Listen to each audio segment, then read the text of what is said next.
Salut à vous les amis, vous êtes sur Motivation 365, la chaîne qui vous motive au quotidien.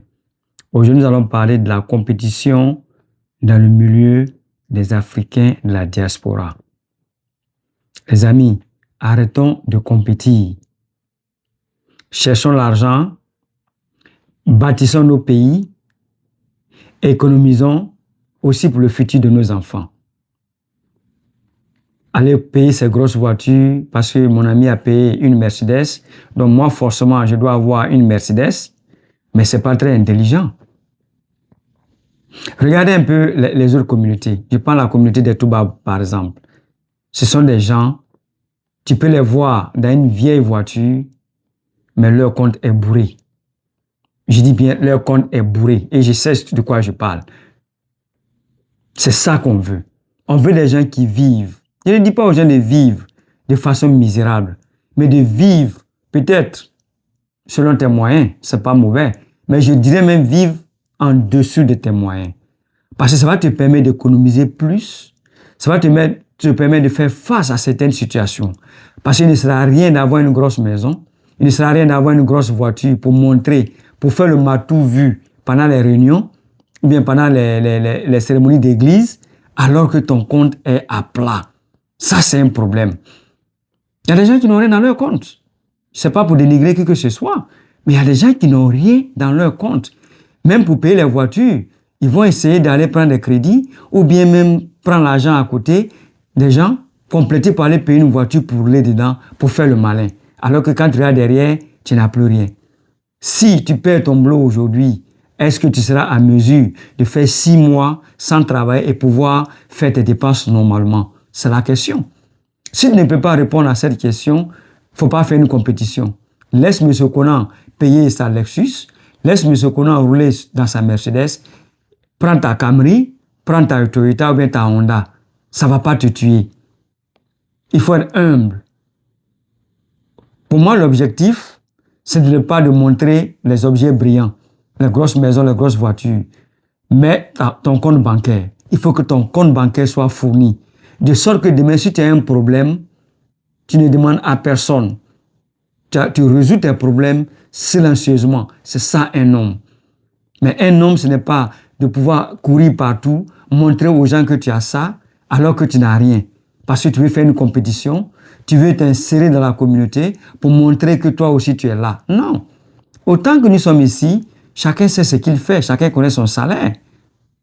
Donc, peut-être les gens qui roulent dans ces grosses voitures-là, peut-être font beaucoup d'argent. Il y en a qui font 2 ou 3 boulots ici. Donc, peut-être les gens font les 3 boulots pour pouvoir payer leur voiture.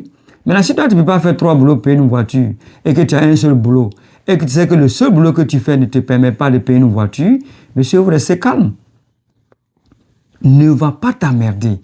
Ne va pas mettre la vie de ta famille en péril parce que tu veux montrer aux autres que tu peux payer aussi la Mercedes. Ce n'est pas intelligent.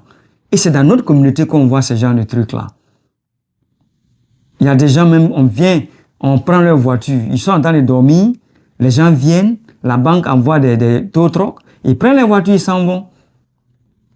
Ça, c'est pas bon. Donc, les amis, nous sommes venus ici pour nous battre pour le futur de nos enfants. Et donc, ne nous laissons pas distraire par les gens qui n'ont pas de programme, par des gens qui vivent au jour le jour, par des gens qui font le matou vu pour montrer qu'ils ont quelque chose, alors que peut-être ils ne l'ont pas. Restons concentrés dans ce que nous faisons pour bâtir l'avenir de nos enfants. C'est de ça qu'il s'agit.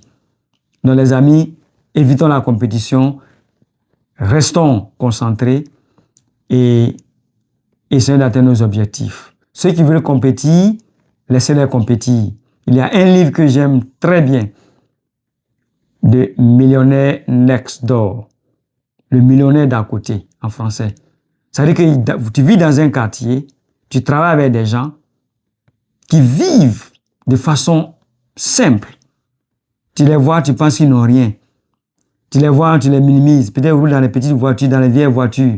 Mais toi, tu viens garer ta 4x4. Mais ces gens-là sont plus riches que toi. C'est des millionnaires. C'est de ça que ce livre-là parle. Il parle des gens qui sont humbles, qui ne pensent qu'à leur compte bancaire, qui économisent, qui mettent l'argent de côté tous les mois pour pouvoir gagner leur compte bancaire que de mettre leur argent dans le matériel, de mettre leur argent dans les trucs qui peuvent se détruire, dans les trucs qui peuvent perdre la valeur. Et c'est de ces gens-là que le livre parle. Des millionnaires next door, le millionnaire d'à côté. Tu le vois, tu penses que c'est un clochard. Tu le vois, tu penses que c'est un bon à rien, mais c'est un millionnaire. Donc soyons comme ces gens de personnes qui sont humbles.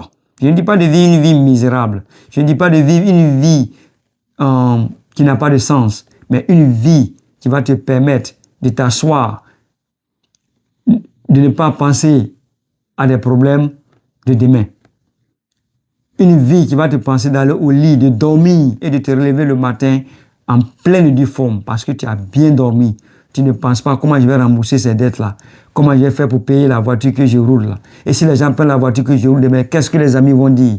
Parce que tu as forcé. Donc les amis, restons concentrés, plus de compétition et peace.